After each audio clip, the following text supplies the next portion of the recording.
दोस्तों, आज हम सीखते हैं डिमांड और सप्लाई। डिमांड को कहते हैं आवश्यकता और सप्लाई को कहते हैं पूर्ति करना। तो आवश्यकता जब किसी को होती है तो उसकी पूर्ति करने वाला, तो इसी को कहते हैं डिमांड और सप्लाई। की डिमांड करने वाला और सप्लाई करने वाला, मतलब डिमांड होती है खरीदने वाला और सप्लाई होती है सेल करने वाला। तो किसी भी वस्तु की जो प्राइस होती है वो डिमांड और सप्लाई पर निर्भर करती है। अर्थात किसी भी जो वस्तु की जो प्राइस होती है वो बाइंग और सेलिंग पर निर्भर करती है कि मार्केट में किसी चीज़ की डिमांड कितनी है और किसी चीज़ की सप्लाई कितनी हो रही है। इसी पे किसी वस्तु की प्राइस निर्भर करती है। जैसे हम किसी मार्केट फ्रूट मार्केट में जाते हैं और हम वहाँ पे आम खरीदने होते हैं हमें, तो हम वहाँ जाएंगे, हम 4 जगह 5 जगह अलग अलग रेडियों पे हम आम की रेट पूछेंगे कि भाई क्या रेट है आम की, तो सब अलग अलग प्राइस की रेट बताएंगे। यदि हमें आम के अलग अलग प्राइस रेट बताते हैं और हमें वो प्राइस महंगी लगती है तो हम उसको खरीदते नहीं हैं। अथा तो वहाँ पे क्या हो रहा है, वहाँ पे डिमांड क्रिएट नहीं हो रही, मतलब मैं खरीदना नहीं चाहता इसलिए डिमांड क्रिएट नहीं हो रही, लेकिन सप्लाई बहुत है। तो इससे क्या होगा, मुझे खरीदना नहीं है और बेचने वाला बहुत है, तो इससे क्या होगा, प्राइस सस्ती होने लग जाएगी। वो दुकानदार है वो मेरे को ऑफर देगा कि भाई इससे कम में लगा दूंगा। तो कुछ इस तरह से प्राइस डिपेंड करती है डिमांड और सप्लाई पर। तो अब समझते हैं कि डिमांड क्या होती है। जब बायर किसी चीज़ को एक निश्चित प्राइस पर खरीदने की इच्छा रखता है तो इसे डिमांड कहते हैं। इसी तरीके से जब सेलर किसी चीज़ को एक निश्चित प्राइस पर बेचने की इच्छा रखता है तो इसे सप्लाई कहते हैं। जैसे हम किसी मार्केट में जाएं और आम की प्राइस जैसे 20 रुपये पे हम उसको बाय करने की इच्छा रखते हैं, तो इसे कहते हैं कि 20 रुपये पे उसने एक डिमांड क्रिएट करी है। इसी तरीके से यदि हम 20 रुपये पे सेल करने की इच्छा रखें तो इसे कहेंगे कि हमने 20 रुपये पे एक सप्लाई क्रिएट करी है। अब जब मार्केट में एक निश्चित प्राइस पर बायर बहुत ज़्यादा हो जाते हैं तो इसे डिमांड का बढ़ना कहते हैं, और जब मार्केट में एक निश्चित प्राइस पर सेलर बहुत ज़्यादा हो जाते हैं तो इसे सप्लाई का बढ़ना कहते हैं। जब 20 रुपये पर आम की प्राइस पर खरीदने वाले बहुत ज़्यादा लोग आ जाएं तो इसको कहते हैं कि डिमांड बढ़ रही है, मतलब बहुत सारे लोग बाय करना चाहते हैं 20 रुपये पे, तो 20 रुपये पर डिमांड बहुत ज़्यादा है। इसी तरीके से 20 रुपये पे यदि कोई सेल करना चाहता है और सेल करने वाले लोग बहुत ज़्यादा हैं तो इसे कहेंगे कि सप्लाई बढ़ रही है। 20 रुपये की प्राइस पर आम की सप्लाई करने वाले बहुत सारे लोग हैं या सप्लाई बहुत ज़्यादा है। तीसरा पॉइंट है, जब किसी चीज़ की डिमांड बढ़ती है तो वह चीज़ धीरे धीरे महंगी होने लग जाती है। जब भी कोई चीज़ की डिमांड बढ़ती है तो वह चीज़ धीरे धीरे महंगी होने लग जाती है। यदि हम किसी फ्रूट मार्केट में जाएं और वहाँ पर हमें 500 आम खरीदने हैं और वहाँ पे आम है ही नहीं, और हमारे जैसे और 2-3 लोग आ गए वहाँ पे आम खरीदने के लिए, तो यहाँ पे क्या हो रहा है, आम खरीदने वाले तो बहुत सारे लोग हैं लेकिन आम नहीं है। तो जिस के भी पास वहाँ पे आम होंगे वो अपनी मनमर्जी का पैसा लेगा। इसलिए जब भी कोई डिमांड बढ़ती है तो वह चीज़ें धीरे धीरे महंगी होने लग जाती हैं। इसी तरीके से जब किसी चीज़ की सप्लाई बढ़ने लगती है तो वह चीज़ें धीरे धीरे सस्ती होने लग जाती हैं।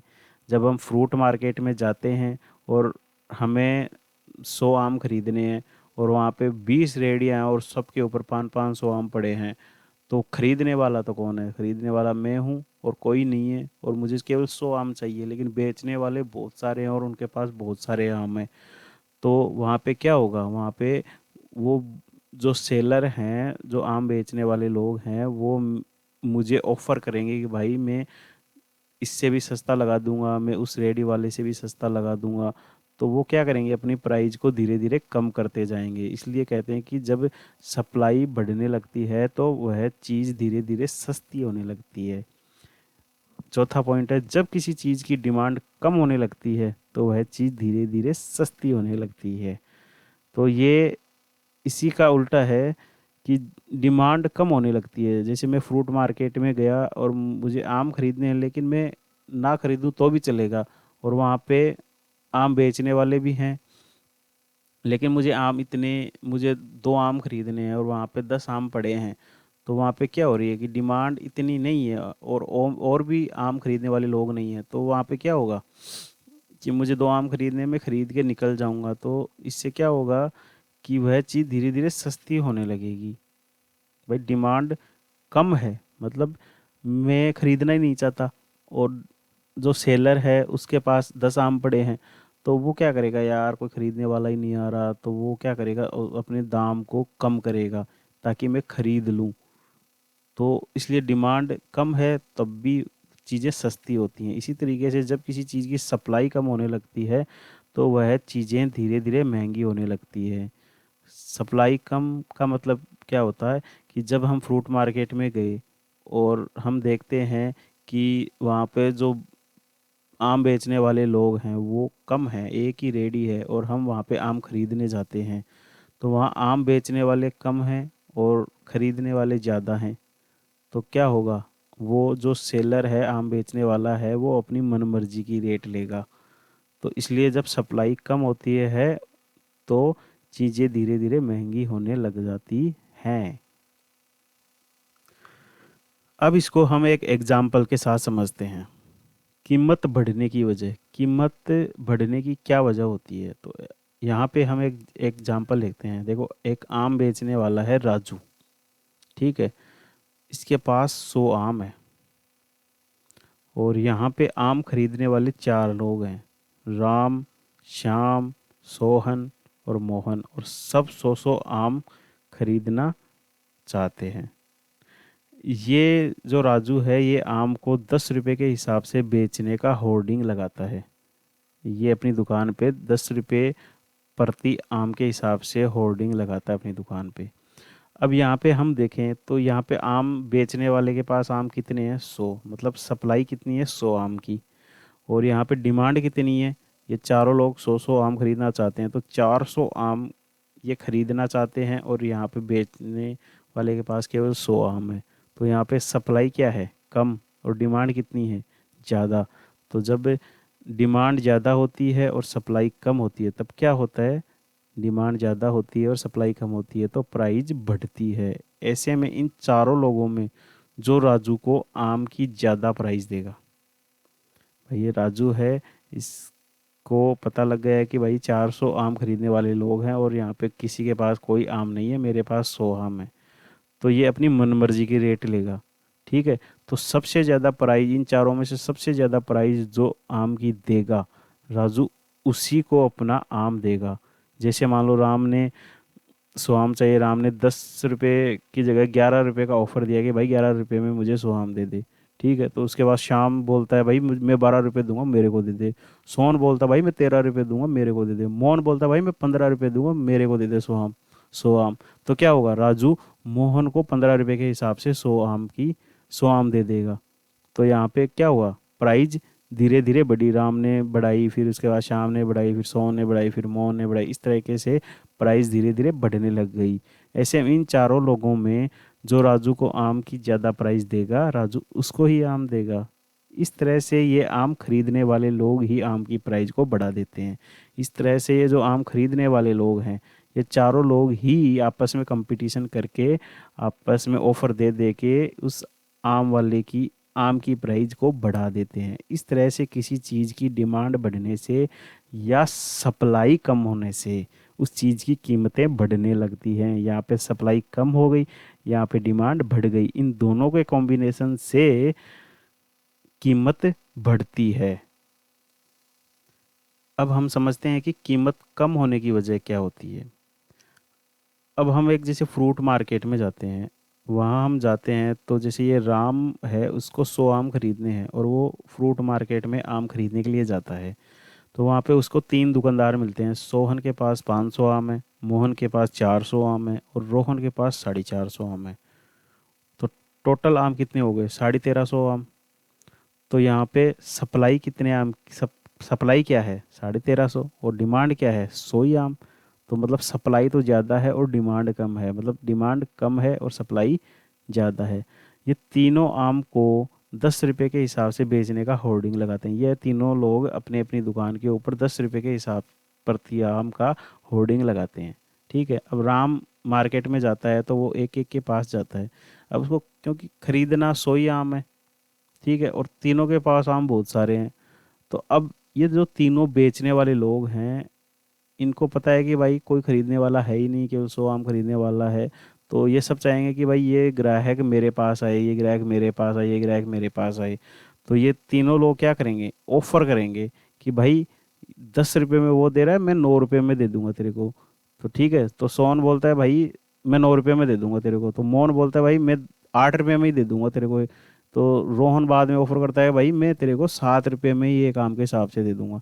तो राम क्या करेगा, राम सोहन से 450 आम जो बेच रहा है उसके पास से 100 आम खरीदेगा, क्योंकि इसने सबसे सस्ता आम दिया है। ठीक है, तो क्या होगा, राम ने रोहन से 7 रुपये के हिसाब से आम खरीद लिया क्योंकि इसने सबसे सस्ता दिया है।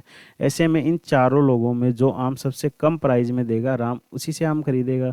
इस तरह से ये आम बेचने वाले लोग ही आम की प्राइस को कम कर देते हैं। ये जो आम बेचने वाले लोग ही हैं, आपस में कंपटीशन करके, आपस में कीमतें कम करके आम की कीमत को कम कर देते हैं। इस तरह से किसी चीज़ की डिमांड कम होने से, किसी चीज़ की डिमांड कम होने से और सप्लाई ज़्यादा होने से उस चीज़ की कीमत घटने लग जाती है। ठीक है, समझ गए। अब हम समझते हैं डिमांड, सप्लाई और प्राइस में क्या संबंध होता है, इन तीनों में आपस में क्या संबंध होता है।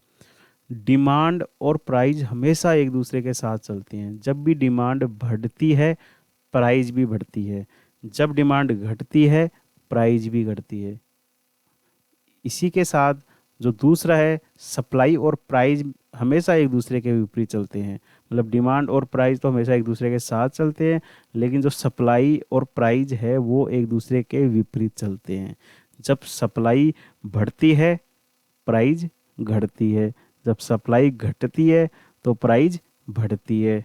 ठीक है, इसलिए जब भी किसी चीज़ की प्राइस को बढ़ाना हो, इसलिए जब भी किसी चीज़ की प्राइस को बढ़ाना हो तो उसको दो तरीके से बढ़ा सकते हैं, या तो उसकी डिमांड को बढ़ा दो या इसकी सप्लाई को घटा दो। इसी तरह जब किसी चीज़ की प्राइस को घटाना हो तो उसको दो तरीके से घटा सकते हैं, या तो उसकी डिमांड को घटा दो या उसकी सप्लाई को बढ़ा दो। अब इसको मैं थोड़ा सा एक एग्जांपल लेके बताता हूँ कि हम जैसे एक मार्केट में गए, या हम देखते हैं कि जैसे हमको आम खरीदने हैं, हम एक फ्रूट मार्केट में गए। ठीक है, अब वहाँ पे 4-5 सब्जी फ्रूट बेचने वाले लोग हैं। ठीक है, तो हमें उनकी प्राइस को, उन्होंने 10 रुपये प्राइस बना रखी है, अब हमें उनकी प्राइस को कम करना है। तो हम कम कैसे करेंगे, हम डिमांड को घटाएंगे। डिमांड घटाएंगे मतलब हम, मतलब खरीदने की इच्छा जाहिर नहीं करेंगे वहाँ पे। तो वो लोग क्या करेंगे, अपने आप ही ऑटोमेटिक प्राइस को धीरे धीरे तोड़ने लगेंगे। तो इस तरह से वो प्राइस क्या करेगी, घटने लग जाएगी। अब दूसरा तरीका क्या है, सप्लाई को बढ़ा दो। अब सप्लाई ऑटोमेटिक वहाँ पे बढ़ रही है क्योंकि वहाँ पे बहुत सारे लोग आम बेचने वाले हैं, तो सप्लाई ऑटोमेटिक वहाँ पे बढ़ रही है तो प्राइस घटेगी। इसी तरह से यदि हमें इसी तरह से यदि हम वहाँ पे जाते हैं और आम खरीदने वाले लोग बहुत ज़्यादा हो जाते हैं और आम बेचने वाले लोग बहुत कम होते हैं, तो डिमांड बढ़ रही है, इस वजह से क्या होगा, प्राइस भी बढ़ेगी। और यदि वहाँ पे आम बेचने वाले लोग भी बहुत ज़्यादा हो जाते हैं तो सप्लाई भी बढ़ रही है, सप्लाई बढ़ रही है तो प्राइस तो गिरेगी। लेकिन यदि वहाँ पे आम बेचने वाले कम लोग हो जाएं तो वहाँ पे क्या होगा, सप्लाई घटेगी, इसलिए प्राइस बढ़ेगी। इस तरह से सप्लाई, डिमांड और प्राइस में आपस में संबंध होता है, और ये बहुत ही इम्पोर्टेंट टॉपिक है। इसको अच्छे से 1 बार 2 बार 3 बार वीडियो देख के अच्छे से समझना, इसी पे पूरा मार्केट डिपेंड करता है।